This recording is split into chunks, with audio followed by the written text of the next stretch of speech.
first of all, in our relationship, there are no kinds of limits around who can do what. We absolutely do not control each other's behavior. The agency that we have in each other's relationship is boundaries, which is specifically around ourselves, our actions, and protecting ourselves emotionally. We do not set rules for each other, which control the other person's behavior. With that said, we emotionally support each other. We're very sympathetic when the other person's having a hard time. But if, for example, Stacey had brought someone home and I was having a hard time being around them, I have the agency to leave and or take myself out of the situation. I do not have the agency to tell her, please send this person away.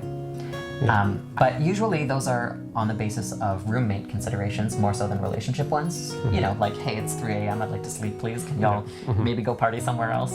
But that's a normal thing with roommates, right?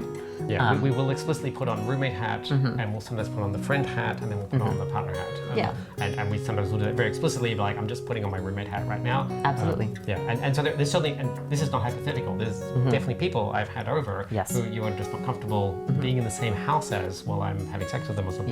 And you just take yourself out of the picture. I do. So I feel like as a considerate human, I'm not going to bring such people at 3 a.m, because that's a roommate violation. Thank you. More than anything else. But in general, I'm not holding myself back, even though I know who those people are, and I will sometimes bring them over. I'll just give you a heads up. That's a nice thing to do. And it's not like that doesn't take some doing. It definitely does.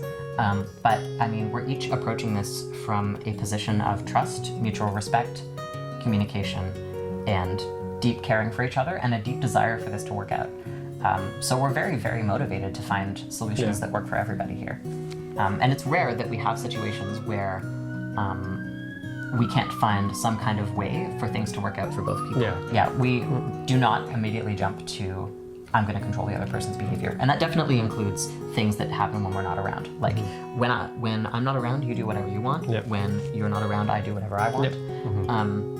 And that includes introducing people to each other. I came back from a trip and you informed me that you had like three new partners. That was fun. Okay, that's been busy 10 days that I was away. It was a busy 10 days, yes. And I'm like, cool, that's fine. I'm 100% comfortable with finding that out. Like, and being like, oh, cool. I was like, let me make some food and let me hear every detail. Like, this is, going to be really fun. It was lovely.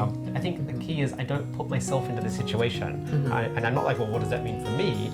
And even though it probably does mean some things for me, it means a bit of shuffling around, time management and so forth, but that's not my first thought. And I think I've encountered that a lot with other people where they're like, I might tell them like, oh, hey, I'm dating someone new. They're like, oh, but that means you'll be spending less time with me or something. And that I find very difficult. And so I try not to bring that, and I think I mostly don't bring that in. I'm not inserting myself into someone else's joy, right? You're having a joyous, happy moment that you want to share with me. I take that as a real honor. Absolutely. And I'm not going to ruin that by being like, well, what about me?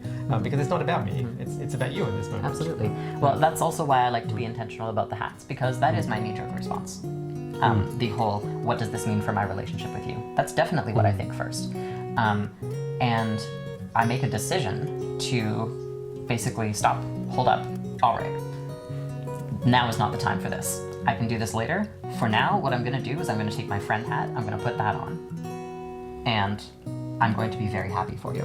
Later, I'll think about what that means for our relationship, why I'm feeling the way I am, why that was my knee-jerk thought, and what I want to choose to do about that in our relationship. Like, for example, are you doing something with this new partner that we haven't done in a while and that I want to do with you? Is this coming from a place of, hey, I miss doing that thing, like, I miss going to sushi with you. You take this other partner out to sushi all the time. But the answer to that is not, why do you always go to sushi with this partner?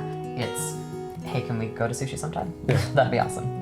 That's another reason that we don't do guest culture, right? It's so important that I feel the need and that you feel that I feel the ability and that you feel the ability to express needs. Yes. You've said from the beginning of our relationship that I can always ask you anything, so long as I respect your right to say no.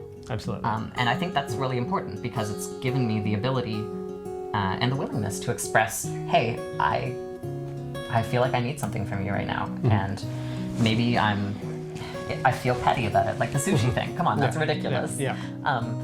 But I do feel a way about it, and that's like being able to bring that need to you, having it feel valid, and having you take it seriously. That's a big deal.